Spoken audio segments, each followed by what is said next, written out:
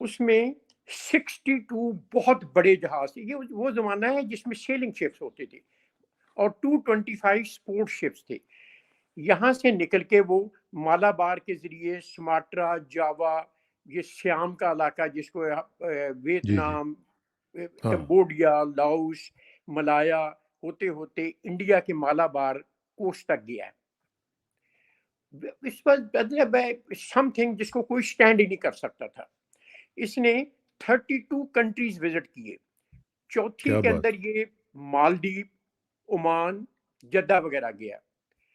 اور اس طرح کرتے کرتے اپنی 7th ولیج کی جو ایکسپیڈیشن تھی اس کے اندر یہ یعنی ایسٹرن پارٹ آف افریقہ جس کا کینیا، یہ آپ کا جو ہے تنزانیہ، اس طرح کے یہ جو باب المندب کے ارد گرد کے سارے ملک ہیں which is now ہاں ہاں strategically very very important، جس میں آج کل یعنی تقریباً دنیا کی ہر بڑی پاور کے وہاں پر اپنے بیسز مان رہے ہیں. ان علاقوں تک گیا. سو مچ سو کہ پورے انڈین اوشن کے جو ارد گرد کے ممالک تھے ان میں کوئی ملک ایسا نہیں تھا جو اس کو فیس کر سکے. جہاں جہاں ان کو اپنی حکومتیں کوئی ناپسند تھی وہ بدل دی، مثلا سری لنکا کی بدل دی، مالدیپ کی بدل دی، یہ آپ کا جو ہے یہ جو انڈونیشیا کا جو ہے جس میں یہ رستہ جو ہے وہ بدل دی. اس طرح کر کے وہ بہت ڈومیننٹ پاور بنا. اب یہ ایک بڑی ٹریجڈی بنتی ہے ان دا سینس کہ میرا خیال یہی ہونا تھا کہ جو چائنیز کورٹ تھی وہاں پر دو طرح کے لوگ تھے. ایک لوگ وہ تھے جو کہتے تھے جس کو آپ کہیں انٹلیکچوئلس، بیوروکریٹس، اسکالرس. وہ کہتے تھے کہ یہ کیا چیز ہے جو بحری جہاز بھیج کے دنیا کے ملکوں میں آپ پھر رہے ہیں، پیسہ بھی ضائع کر رہے ہیں، پیسہ خرچ کرتے ہیں. آپ کو کس چیز کی تجارت کرنی ہے؟ چائنا کو تو کسی چیز کی ضرورت ہی نہیں ہے. دیر از نو ہاں کنٹری ڈس ان دا انگیج کریں. ورلڈ جو ہمیں کچھ دے، ہم دینے کے قابل ہیں. تو isn't it proper کہ چائنا کے اوپر چونکہ منگول حملہ آور ہوتے ہیں، ہم اپنے شمال کو دیکھیں اور اپنے ملک کو پروٹیکٹ کریں منگول انکرشن سے اور اپنے لوگوں کی فلاح و بہبود کے لیے کام کریں. یہ this was one point of view, a very attractive and a dominant point of view. اور وہ ہاں انہوں نے مطلب ڈومینیٹ کیا. انسان کو اپیل کرتا ہے کیونکہ آپ کو یاد ہوگا کہ جب یہ منگول آئے ہیں چنگیز خان کے، تو چنگیز خان کا جو پوتا تھا قبلائی خان، اس نے چائنا کے اوپر حملہ کر کے چائنا پورا قبضہ کر لیا تھا.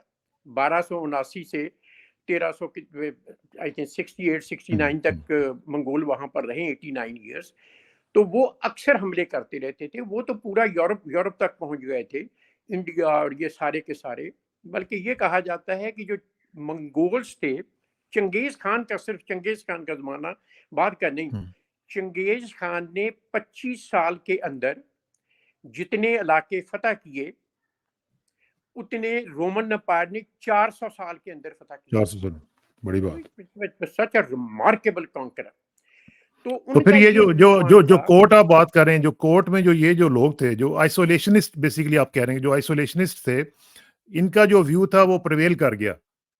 میں عرض کرتا ہوں ابھی یہ ایک ویو پوائنٹ تھا. وہ کہتے تھے کہ جب چائنیز یہ وال بناؤ، اس کو مضبوط کرو تاکہ ہمارے اوپر حملے نہ ہوں.